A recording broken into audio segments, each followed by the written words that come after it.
नाही म्हणलं तरी गणपती बसून 2-3 दिवस झाले. दादा म्हणला चल वरच्या गावाहून पण गणपती आणलाय, खूप भारी गणपती आहे, आपण जाऊन बघून येऊ. सोन्या बाहेरच होता. काकूकडे गेलो, बघा गणपती इतका भारी दिसत होता. नाना म्हणून ना सगळं गणपतीला म्हणजे अर्ध्याच्या वर तर चांदीनीच सजवलेलं आहे गणपतीला. गणपती ते बघितला आणि लगेच खाली आलो. मग बघा वातावरण इतकं थोड्या वेळापूर्वी वातावरण इतकं भारी होतं, मग आता बघा सगळं पावसाचं वातावरण झालं.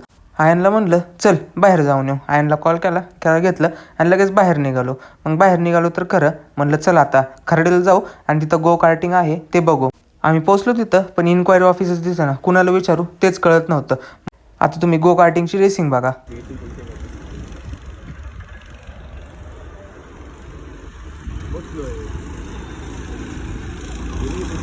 आम्ही रेसिंग ते बघितली आणि लगेच निघालो घराकडं.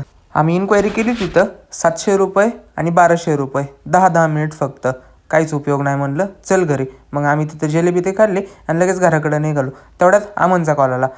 अमनला म्हणलं आलो थांब, 5च मिनिटात येतोय घराकडं. शेवटी अमनला भेटलो. अमन बघा कसा करतोय.